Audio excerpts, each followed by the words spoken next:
Hello, everyone, and happy Tuesday, and happy Feast of the Innocents. In the traditional church calendar, and when we're talking traditional church calendar, we go back all the way to like the Middle Ages when all this stuff was put in place.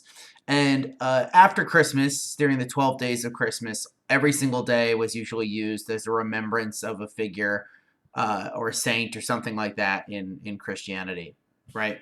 And so the first day, or yesterday, I should say, is St. Stephen's Day. And St. Stephen's Day, which would have been well, actually, it's 2 days ago. I'm always messing these things up. 2 days ago would have been St. Stephen's Day, which would have been Boxing Day in the UK, which is the day after Christmas, which was a Sunday. All right, there we go. I'm getting it all together. So St. Stephen is there. I can't remember who was yesterday, but the point is today is the Feast of the Holy Innocents. And you might be, who are the Holy Innocents?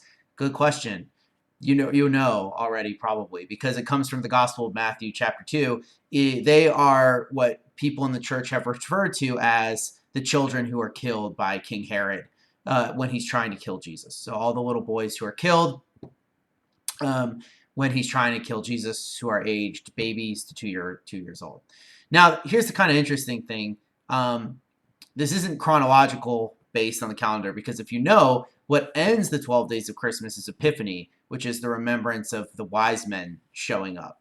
And of course, we know in the story that the wise men show up first, and then the children are massacred later, right, by Herod. So the chronology of remembrance is not in the correct order, right? You would have, if you wanted to follow the correct order, you'd have the wise men and then the Feast of the Holy Innocents. But they weren't really concerned with that when they were putting together the church calendar. A lot of it was just to have days of remembrance for certain things, kind of like how we have holidays for all sorts of things, like, holidays where you can like look on Google and see like every day is a special day or whatever, kind of like that. And so I wanted to talk a little bit about that passage in Matthew, specifically the part where all the children, the boys, are murdered who are 2 years or younger. Now it's interesting because out of all the Gospel of Matthew, which is very historically accurate and things like that, other things that Matthew mentions that only someone at the time would know, the only one we don't have an outside source for is the Massacre of the Innocents. So, unlike the words of Jesus, which we get pretty much in one way or another in all the other three Gospels, unlike historical events that Matthew's talking about at the time, which we get in other things, the Massacre of the Innocents is the only one that is completely unique to Matthew. And so when it comes to biblical apologetics or talking about these things with people, a lot of people will thereby assume, well, Matthew is making it up, right? I think now as Christians, we, might not like that possibility and not agree with it. I certainly don't agree with it. But obviously to someone who is outside, that could be a very possible explanation, right? So the interesting thing here is, why would Matthew make this up? That's the interesting thing. So now to us today, reading this at the time, right, when we see that, we go, wow, that's really horrible and bad, right? And that's good. That's because we've all been very good, even if we're not Christian, conditioned by our Christian culture to view basically biblical ethics as being the standard, right? So murder is bad, infanticide is bad, all these things are bad, therefore Herod was doing a bad thing, right? Good. That's exactly how we should be feeling. But the interesting thing is this is not the case in the ancient world. In the ancient world, this would not have been that interesting to people at the time who were reading this type of stuff.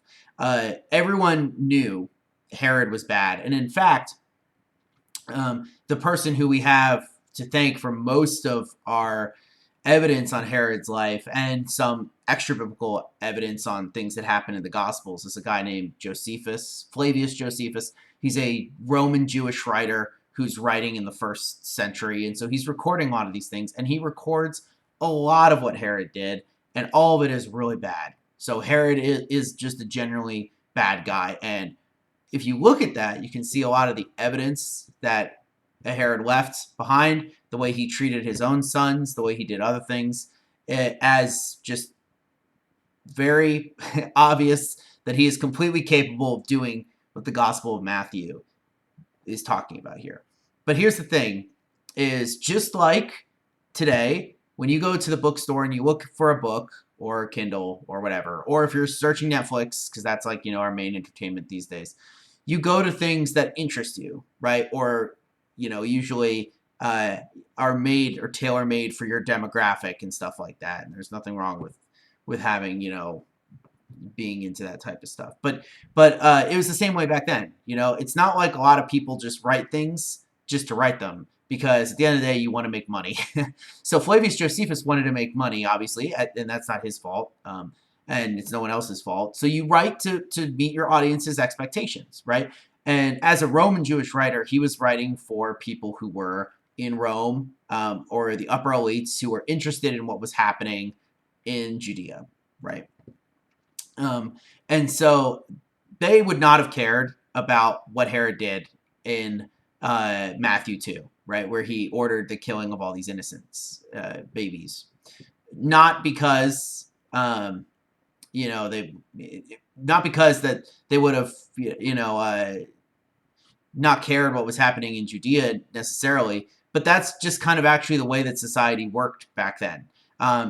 The killing of toddlers and children in general was pretty well established and kind of a time-honored practice in the Roman Empire. And even before that, in other places too. Infanticide was incredibly common. So it wouldn't have been very shocking to them to hear that Herod would do something like this, because the Roman Empire engaged in stuff like this as well.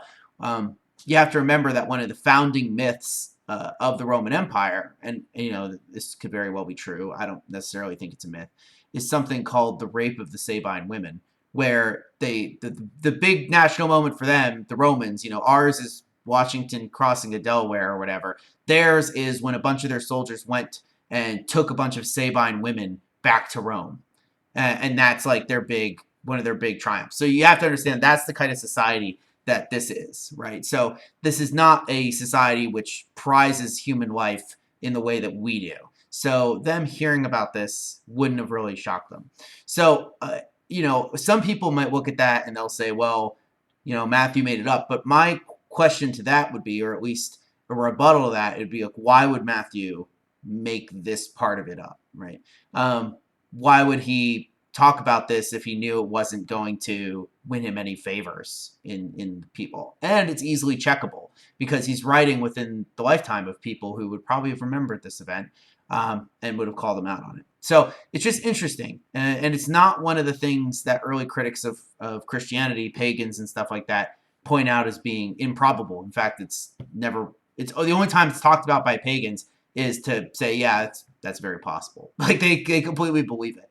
And so it's very interesting for that reason. But anyway, today's Feast of the Innocents, and it's a good time to remember and be thankful that we live in a place where we don't have to face these types of things and not worry about all this stuff. And if you want to get yourself in the mood, you can listen to the Coventry Carol, which is a Christmas carol. It wasn't originally, but eventually turned into one, which is all about the Feast of the Innocents. So yeah, you can listen to that. I'll put a link in the description box below. So I hope all of you have a wonderful rest of your Tuesday. I will see you tomorrow. No, I won't actually. We're not having Bible study tomorrow. I will see you on Thursday for a mailbag. And yeah, have a great rest of the week. Peace out.